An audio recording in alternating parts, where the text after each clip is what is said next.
Sir గట్టిగానే వాడతారుగా మీరు. TDP plan అది, వైసీపీ కౌంటర్ ఇది. ఎవరికి ఎలాంటి అభిప్రాయం ఉన్నా సరే కేంద్రంలో చంద్రబాబు కింగ్ మేకర్. అడిగినవన్నీ కొన్నిసార్లు ఇవ్వచ్చు, ఇవ్వకపోవచ్చు. కానీ పట్టుబడితే మాత్రం కానిదంటూ రానిదంటూ ఉండదు. అప్పటికప్పుడు మాత్రమే బయటకు తీసే అలాంటి అస్త్రాన్ని స్పెషల్ ఇంటెన్సివ్ రివిజన్ సర్ విషయంలో వాడబోతున్నారు సీఎం చంద్రబాబు. ఇది పరోక్షంగా వైసీపీకి దెబ్బే. ఎవరి ఓట్లు ఉండాలి, ఎవరి ఓట్లు తీసేయాలి. సింపుల్ గా సర్ కు అర్థం ఇదే. అసలే అధికారం ఉన్న పార్టీ, అందులోనూ కేంద్రంలో చక్రం తిప్పుతున్న పార్టీ. సో సర్ ప్రక్రియ అంతా అధికార పార్టీ కనుసన్నెల్లోనే ఉంటుందనేది ఎవరికైనా అర్థమవుతుంది. బూత్ లెవెల్ వరకు క్యాడర్ నిర్మాణం ఉన్న పార్టీ టీడీపీ. అందులోనూ ఫుల్ యాక్టివ్ గా ఉంది. ఇప్పుడు ఊళ్లల్లో బూత్ లో ఎవరు ఎవరికి ఓటు వేస్తారో లోకల్ లీడర్లకు తెలుసు. ఈ లెక్కన పెద్ద ప్రమాదమే ముంచుకు రాబోతుంది వైసీపీకి.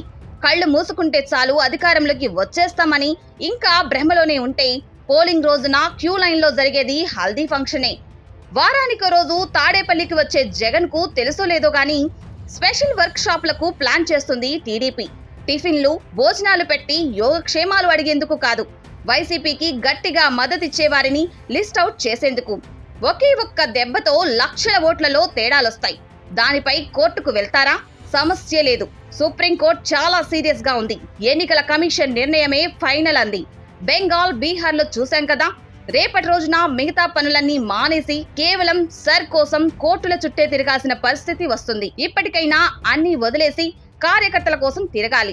ఊళ్ళో వైసీపీ సపోర్టర్ ఓటు ఉండాలంటే ఇప్పుడు కావాల్సింది పేర్ని నాని, అంబటి రాంబాబు వంటి మీడియా కోర్ పర్సన్స్ కాదు, కార్యకర్తలే. మరి వాళ్ళంతా జగన్ వెనుక ఉన్నారా? ఎప్పుడో చెల్లా చెదురయ్యారు. చేస్తే గీస్తే వాళ్ల కోసం చేయాలి పాదయాత్ర. ఇంకొకటి, ఎన్నికలు అనగానే తెలంగాణ నుంచే కాకుండా కర్ణాటక, తమిళనాడు, ఇతర రాష్ట్రాల్లోని వాళ్లు కూడా ఓటేయడానికి వస్తారు. వాళ్ళకి 2 ఓట్లు ఉంటాయి. మరి ఏ ఓటును ఉపయోగించుకుంటారు? మొన్నటి ఎన్నికల్లో టీడీపీ భారీ విజయానికి కారణమైంది పక్క రాష్ట్రాల్లోంచి సైతం వచ్చి ఓట్లేయడమే. వైఎస్ జగన్ వైనాట్ 175 అనే భ్రమలో ఉన్నాడు కాబట్టి వాళ్ళు వస్తే ఎంత, రాకపోతే ఎంత అనే లెక్కలేనితనంతో ఉండేవారు. కానీ టీడీపీ అలా అనుకోలేదు. బస్సు టికెట్లు, రైలు టికెట్లు ఇచ్చి మరీ పక్క రాష్ట్రాల నుంచి రప్పించింది. మరి అలాంటి వారి ఓటు హక్కును ఏపీలోనే కాపాడేందుకు ఎలాంటి ప్రయత్నం చేస్తుంది వైసీపీ? Answer is 0. ఇదే ప్రాబ్లం టీడీపీకి కూడా ఉందండోయ్. టీడీపీ విజయానికి కారణమైన వారిలో డబుల్ ఓటర్లు కూడా ఒకరు. మరి వాళ్ళంతా తెలంగాణలోనే ఓట్లు ఉంచుకుంటారా, లేక ఏపీలోనే ఉంటామంటారా? దీన్ని ఫాలోఅప్ చేసుకునే పనిలో పడింది టీడీపీ.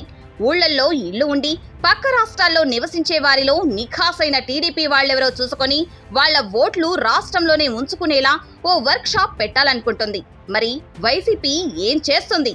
ఆ పార్టీ నేతలు ఏం చేస్తున్నారు? తిన్నామా, పడుకున్నామా, తెల్లారిందా?